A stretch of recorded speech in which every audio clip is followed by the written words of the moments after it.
Fala investidor, eu sou Alex, esse é o canal Pingado na Bolsa. Hoje a gente vai conferir o relatório gerencial aqui do Fundo Imobiliário BTG Pactual Agrologística, o fundo BTAL11. Então fica ligado aí até o final do vídeo para todas as informações sobre esse fundo. E bom, antes de mais nada, eu vou pedir para você se inscrever no canal caso não seja inscrito ainda, ativar as notificações e também curtir o vídeo aqui para ajudar na divulgação do nosso trabalho. E bom, aqui com relação ao BTAL, o fundo BTG Pactual Agrologística tem como objetivo proporcionar a rentabilidade e valorização de suas cotas no longo prazo, através da aquisição e construção de ativos de escoamento e armazenagem distribuídos ao longo de toda a cadeia logística do agronegócio brasileiro. Esse fundo atua nas regiões da cadeia onde o déficit de infraestrutura e armazenagem é mais intenso e próximas das principais rotas de escoamento rodoviárias, ferroviárias e hidroviárias. Então, o fundo tem foco aqui na infraestrutura do agronegócio, tá? E aqui a gente vê as principais características do fundo. Então, ele iniciou suas atividades lá em fevereiro de 2021. Tanto a administração e custódia quanto a gestão são da BTG Pactual. A consultoria imobiliária aqui é a Funchal Investimentos. A taxa de administração do fundo é de 1,10% ao ano sobre o patrimônio líquido ou valor de mercado, caso o fundo integre e fixe. Não tem taxa de performance, teve apenas uma emissão,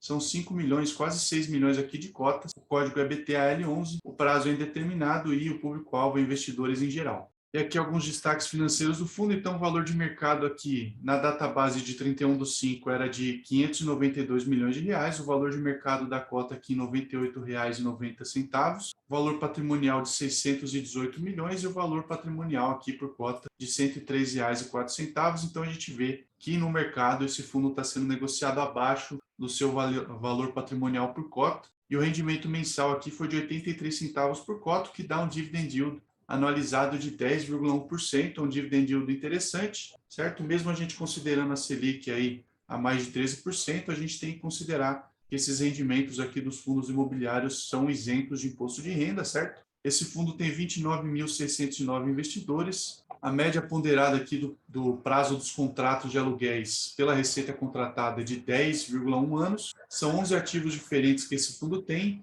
A DTV aqui é de 0,9, tá, milhões, ou seja, R$ 900 mil aqui é o volume médio de negociação diária aqui, e 100% dos contratos desse fundo são atípicos, e a capacidade estática aqui é de 450 mil toneladas. Bom, aqui a gente começa com o comentário do gestor. Então, em maio, o BTL manteve o rendimento distribuído de 83 centavos por cota, representando um dividend yield analisado de 10,1% aqui sobre o valor da cota de mercado no final do mês e 9,6% sobre a cota patrimonial, acumulando 12 centavos aqui por cota de resultado não distribuído, tá? Então, os rendimentos foram integralmente distribuídos no dia 27 de junho, seguindo a política de distribuição do fundo, e a gestora segue trabalhando no reajuste dos contratos vigentes, bem como em novas oportunidades de gestão ativa, de forma que o patamar atual de rendimentos possa crescer de forma orgânica e saudável ao longo do ano. Como a gente vê aqui, lá em junho de 21, estava em 66 centavos, né, o rendimento do fundo,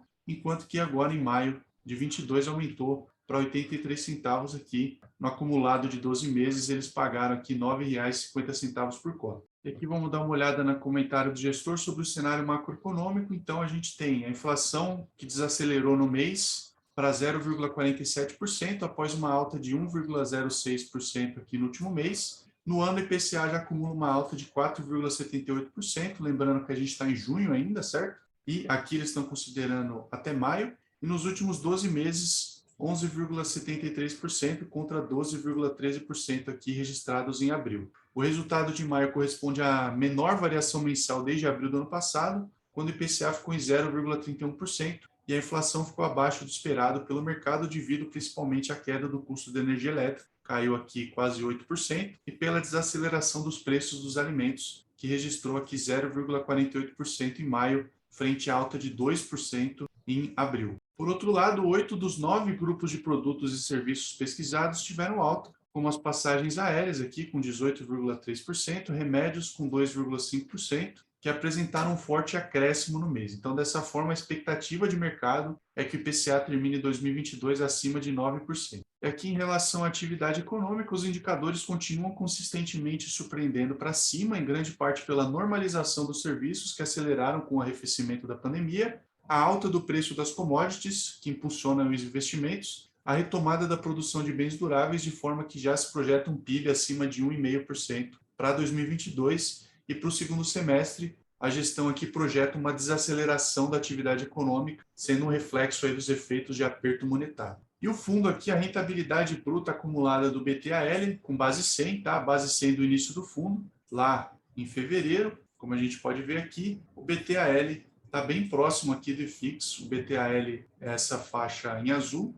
mais escuro, o IFIX é a cinza, enquanto que o CDI está positivo aqui, tá? Porque tanto o IFIX quanto o BTAL estão abaixo de 0%. Então, em relação ao resultado de maio, a cota do mercado do BTAL encerrou o mês em 98,90, representando uma rentabilidade total de 2,2%, e essa rentabilidade acumulada do fundo desde o seu início é de menos 1,1%. No mesmo período, o IFIX retornou menos 2,1%. Então, eles estão batendo um pouco o IFIX aqui, mas ainda assim é uma rentabilidade negativa desde o início. Bom, e aqui o business, né, do BTAL, que é o agrobusiness, então como que ele está, né? Comentário do gestor aqui. A gente tem um aumento da produção de soja e atraso na comercialização do grão que impactam na armazenagem do milho safrinha. Então, no estado do Mato Grosso, a alta produtividade de soja na safra de verão, em conjunto com atraso nas vendas do grão, estão causando reflexos negativos na armazenagem do milho segunda safra. Segundo o relatório de maio do Instituto Mato Grossense de Economia Agropecuária, apesar do aumento da capacidade observado nos últimos anos, o estado ainda possui grande déficit de armazenagem de grãos. Segundo dados da Conab,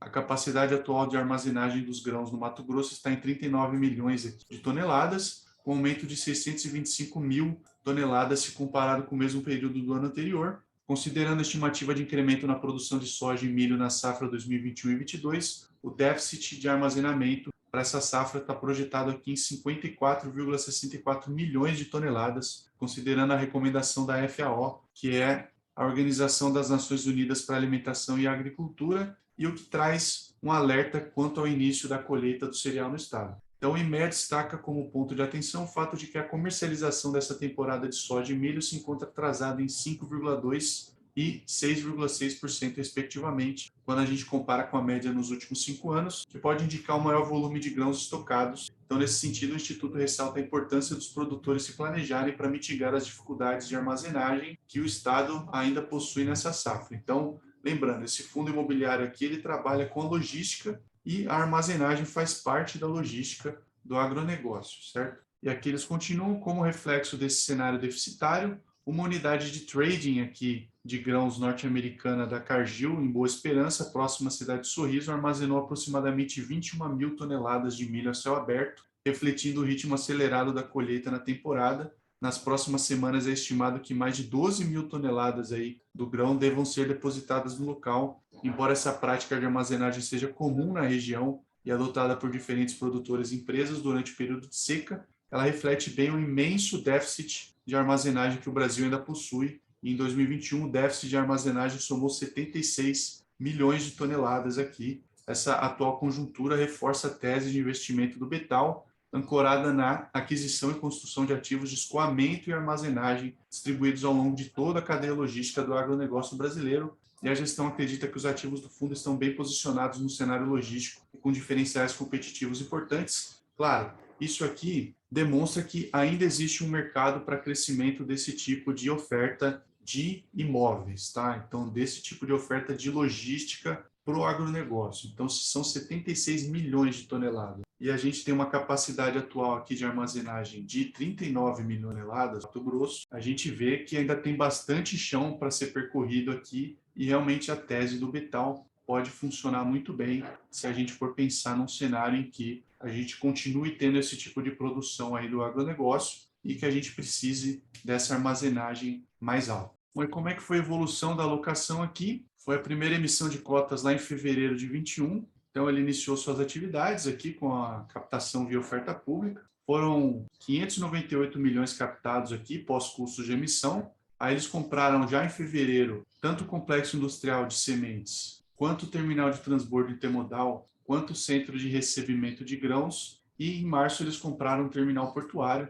Então aqui são ativos estratégicos aqui, tá? Esse complexo industrial de sementes é um ativo estratégico fundamental na cadeia logística de sementes no estado do Paraná. Então, foram 42 milhões de reais investidos aqui, um contrato atípico, um cap rate de 9,25%, um prazo de 10 anos. O terminal de transbordo intermodal aqui é um terminal com demanda cativa do principal player de logística ferroviária do Brasil. Fica lá em Minas Gerais. Foram 99 milhões de reais investidos aqui, um contrato atípico, um cap rate de 9,10%, um prazo de 15 anos. E o centro de recebimento de grãos aqui no Paraná também, montante de 21 milhões de reais. É um ativo estratégico que viabiliza o modelo de negócio das revendas de insumos agrícolas e um cap rate de 9,25%, prazo de 10 anos. E aqui o terminal portuário, é um terminal fundamental para a cadeia produtiva agroindustrial do setor de papel e celulose, fica no Espírito Santo, foi um montante aqui de 48 milhões de reais e um cap rate de 9,55%.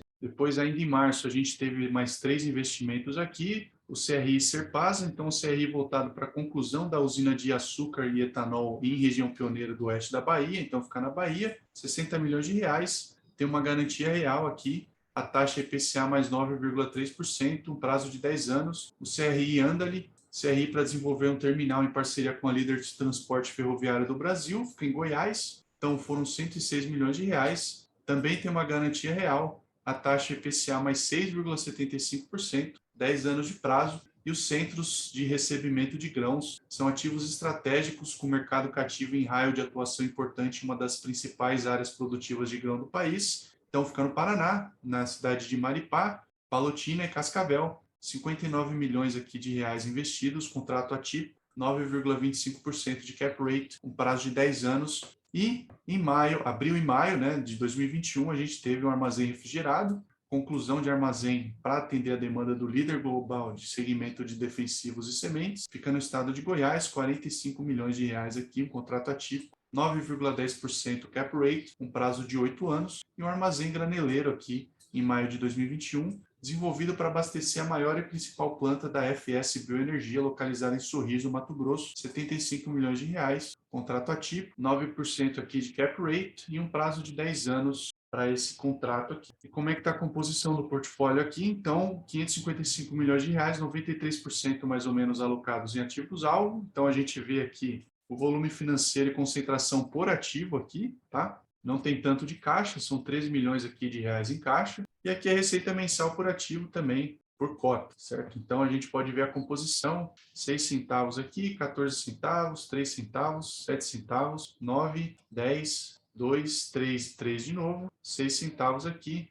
10 centavos e 8 centavos aqui na renda fixa, gerando aqueles 80 centavos aí de receita mensal por cota. E aqui o que interessa no fim do mês, né? Pagamento de proventos, a data base foi em 31/5, a data de divulgação 20/6 e a data de pagamento 27/6, aqui 83 centavos, referente a maio de 2022. E aqui o histórico de resultado. Então, aqui em maio de 2022, como a gente pode ver, a receita imobiliária foi de 3 milhões de reais, receita com CRIs 1.182.000, e a renda fixa aqui 456 mil reais, 4 milhões e 800, quase 5 milhões aqui de receitas, 555 de despesa do fundo e a despesa financeira de 166 mil reais, 720 total de despesas, e o resultado do fundo de 4 milhões e 83 mil reais, 68 centavos por cota. A gente vê que o rendimento distribuído está acima desse resultado por cota, então aqui o rendimento distribuído sobre a renda total, 122%, mas no ano está abaixo, tá? Então ele teve uma distribuição aqui de R$ 4,09, mais um resultado de R$ 4,12. Então ele ainda está distribuindo dentro da capacidade dele no ano. Mas como é que está essa carteira de ativos? Então, por tipo de ativo aqui, por percentual da receita imobiliária contratada, então a gente tem uma diversidade interessante aqui, tá? 26% CRIs, 14% armazéns graneleiros, 8% complexo industrial de sementes, o terminal de transbordo aqui 19%, centro de recebimento de grãos 15%, terminal portuário 10% e o armazém refrigerado 8%. Por perfil do locatário aqui, açúcar e álcool 30%, operador logístico 33%, etanol e milho 14%, revenda de insumos 23%. A gente vê que também tem uma diversificação no perfil do locatário. Todos os contratos são atípicos, o indexador 100% IPCA e o vencimento dos contratos aqui, a média ponderada está de 10 anos, mas a gente vê que o grosso vence aqui entre 2031 e 2035 e depois de 2035 quase 20%, 2026 e 2030 8,5% e o mês de reajuste aqui 18% em julho. Também a gente vê que existe uma diversificação aqui por estados, tá? Então são 6 estados diferentes e aqui a concentração por valor patrimonial e pela receita contratada, como a gente pode ver, também tem uma diversificação. Esse aqui é o mais concentrado, tá? Com acima de 22%, considerando 5 ativos aí relacionados ao grupo. CRI anda ali aqui 14%, Coruripe 18%, valor patrimonial e 19% receita. FS Bioenergia 14,13%, CRI Serpasa 11,13% e TPS 9,10% e Confrio aqui 8,9%. Bom, e a gente tem aqui algumas obras que o fundo está realizando, tá? Então, lá em Minas Gerais, um terminal intermodal, CAPEX aqui, necessidade de investimento é de 89 milhões, mais ou menos. A obra se iniciou lá em maio de 2021. A inauguração vai ser em junho de 22 e a área total a ser construída aqui 153 mil metros quadrados, contando com essas estruturas aqui. Então, ferrovia, moega rodoviária, armazém de açúcar, tulha ferroviária, prédios industriais de apoio. Então a gente vê aqui a vista aérea, tá? As imagens aqui do fundo, as imagens aqui do imóvel, então a tulha, a estrutura, o armazém, a moega, a balança rodoviária, os prédios administrativos. E bom, é isso por hoje. Eu espero que você tenha gostado desse vídeo, que ele tenha sido útil para você. Se foi útil, considere curtir o vídeo, assina o canal para não perder os próximos vídeos. Também já compartilhe esse vídeo com aquele seu amigo que tem interesse nesse tipo de assunto. A gente se vê no próximo vídeo. Tchau!